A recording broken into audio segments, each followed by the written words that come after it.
now. The two Soweto girls murdered in a suspected ritual killing will be laid to rest today. Several hundred people are attending this funeral that's being held at the Dobsonville Stadium. Let's go to the Dobsonville Stadium now. Our reporter Sibongile Mkani-Mpolweni joins us on the line for what is happening on the ground. Sibongile, good morning to you. Are you able to bring us the latest of what you're seeing at the funeral?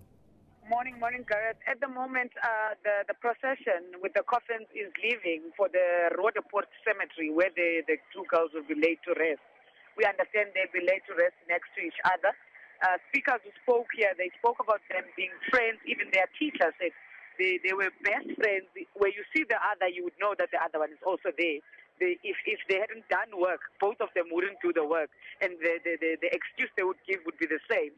So I think that's what the families want to do. They want to keep them together because they told us that they will bury them next to each other.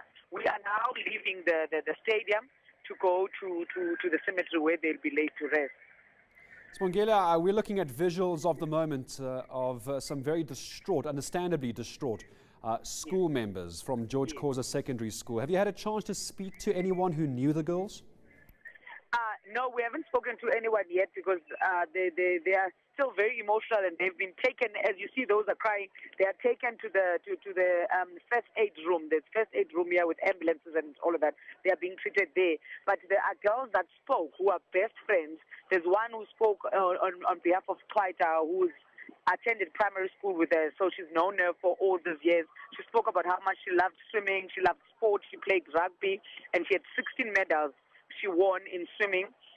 And how a lovely person she was. She was always smiling. The family had already told us this, that she was a child, even when reprimanded, she would not get cross.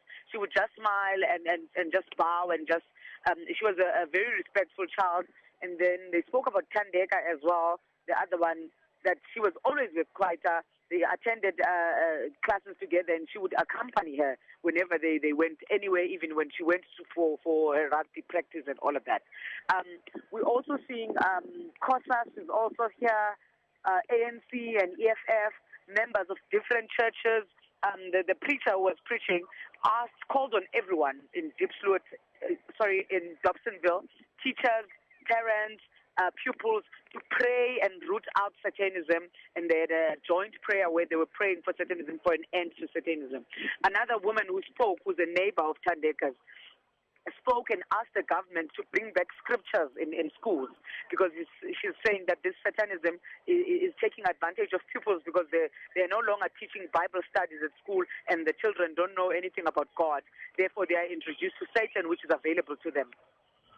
All right, Sibongile, thank you very much indeed. Incredibly emotional day for the residents of Dobsonville. We'll speak to them again later. Sibongile Mkani-Mpolweni, our reporter, following the funeral of these two girls who were killed last week, allegedly in a ritual killing. But we'll bring you more on that investigation later as it unfolds. Know more about your world. eNCA.com